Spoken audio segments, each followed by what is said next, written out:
Hello, I am Tim Dodd from Texas. In 1995, a terrible thing happened to me and my family, which affected my life. Exactly, the bad events of 1995 started for us after the death of my father. My father and I were very good friends. We were always together, and his death was unbelievable for me.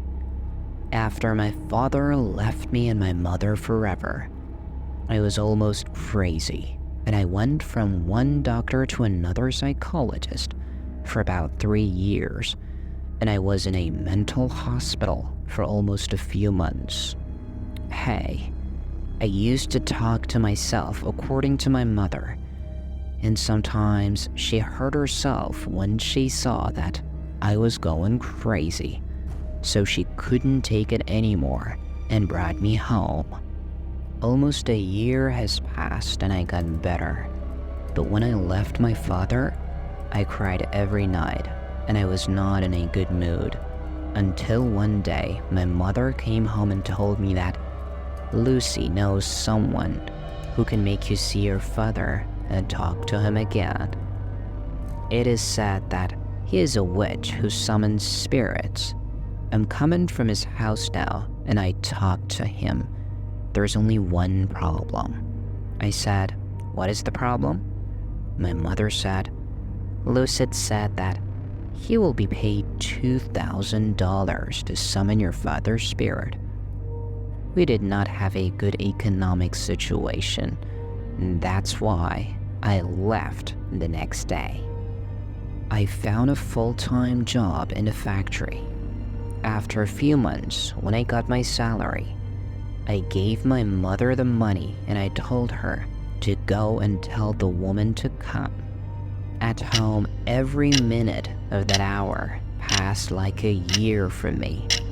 At 12 o'clock at night, the doorbell rang in her house, and as soon as that woman put her foot in the house, the atmosphere became so heavy that I felt there was no oxygen, and I felt suffocated. I said, hello, but I didn't hear the answer. He said in an appropriate tone, "Bring a bowl and pour water in it." Then he took out some cloths from his bag and opened some old ones. He said, "Turn off all the lights in the house." He also took out a black candle from his bag and lit it. He lit the table. The only source of light was a candle. He called it to sit around the table, and then he started reading a series of strange words in a strange language. At the same time as he was reading, the room door was opening and closing, and the windows were shaking, and it was as if someone was shaking the house. Then, after 2 minutes, he said, "I have summoned your father's spirit. Talk to him." I could clearly hear my father's voice calling out to him, who was saying, "Hello, Lucid, I'm suffering. Please help me. I'm suffering." "Dad, what should I do?" Angrily, she said, "Lucid, save me from this torture." And then, with a loud cry, she broke the window glass. The woman read a series of words in a loud voice, and then she said it was over. And without another word, she got up and left. My father is a very religious person, and he was an honest person and very sensitive. Why should such a good person be in pain and suffering in that world? Exactly from that night, scary things started happening to us. My mother and I had terrible nightmares every night that people are torturing my father. And my father is screaming and asking for help. My mental state was very bad, and I had severe depression. My mother also had severe stress and anxiety to the extent that her hand was shaking all the time, and she couldn't do anything. After a month passed from the nightmare, one night that I was sleeping and had a nightmare that a scary creature was controlling me and my mother like a puppet with a rope. I jumped out of sleep when I saw the face of that creature in my dream. I rubbed my eyes a little and realized that a tall and terrible creature was behind him. Kneeling on my mother's face, I screamed loudly in fear until I saw it. It turned towards me and stared at me with its terrible eyes. My body was locked and I couldn't move anymore, and I couldn't hear anymore. It came towards me like a wild animal with 4 arms and long legs. He was eye to eye with me, and I could just see his face and his terrible figure. His nose was lying down, his mouth was unusually large and shark-like teeth, a long chin and eyes that were as black as a black hole, with a long neck, a very thin body, old and torn clothes, and longer than normal hands and feet. After a few minutes of just staring at my eyes and as if he was drunk, he said in a terrible, thick voice, "Your soul is possessing me." He said this sentence and suddenly disappeared, and it was as if somebody was freed. At the same time, my mother woke up and looked at me and said, "Hey Tim, why do you want to wake up?" In the same state, it was as if I had a partial stroke. That night, I was transferred to the hospital. My mother said that the doctor said that your son had a stroke due to fear and nervous pressure, but the risk was ruled out. I was hospitalized for a few days and then I returned home. Both my mother and I stopped praying. It was impossible, but since that night when I saw the creature, whenever we started doing a good deed, something very bad happened to us. For example, my mother woke up in the morning to take bread to the needy, and when she was returning home, a brick was thrown from outside and hit my mother on the head, which leads to his head being broken and other events that I want to say will take too long.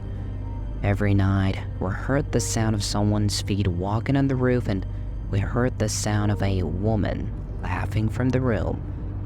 But when we went into the room, there was no one in the room. Every day, until one day, I heard that one of my paternal relatives was coming to visit us. He was an old man with experience and great faith who came from Florida. Until Moz rang the doorbell, there was a loud scream from the room. We heard so loudly, and the door was closed tightly, as if something in my ear told me to let the damn man old in the house will get you and your mother. I ran to my mother and grabbed her on bed, took her to the yard and opened the door. Moz greeted me with a smiling face, but as soon as he saw the expression in my face, he called out, "Tim, what's wrong? Why is this happening?" The window started to shake. Moz took a look at my mother and quickly went to her and greeted her and said, "What is the situation?" Of course, from the way Moz looked at the house, you could understand that he noticed something, but my mother and I, from the beginning to the end, we explained to him. Moz said that you have committed the biggest mistake of your life. The spirits are under the control of God, and God doesn't allow them to return to the world of the living except in special cases for people whose souls are required to be summoned. Otherwise, a group of jinns, the individuals and devils, put themselves in the place, and then they start harassing the people of that house in order to get access to the death or insanity of the people of the house. A terrible wailing sound was heard from the house. A voice was begging and saying, "Stop it." First, it began to repeat harsh words to Moss, and after a short time he was crying and begging that if you continue, I'll die until it got here. Moss, with a voice full of authority, said, "What is your name?" Iman answered with a groan. He said, "I'm from the tribe of Jin." "Is a disbeliever?" He answered, "Yes." Moss said, "You will leave this house and take care of the people of the house. I'll do something to destroy you and your family. You know that I can do this time. Let me do this until," the devil said with infinite fear and begging. "I'll do whatever you say." Moss said, "Neither you nor your family should harm this house and this family," and said, "Lying is your habit of devils. You must write on a paper with blood, sign it yourself." Moss took out a piece of paper from his pocket and placed it on the side of the room door. After a few moments, a terrible black hand came and took the paper. And then it put the paper on his head and said, "Tim, there will be no problems for you as long as you have this paper. Do not lose it. If he acts contrary to this agreement, he will sign his death certificate." Moss stayed with us for a few days, and then he said goodbye and left. Thank God, until today, there has been no problem, and we protect that paper like our lives.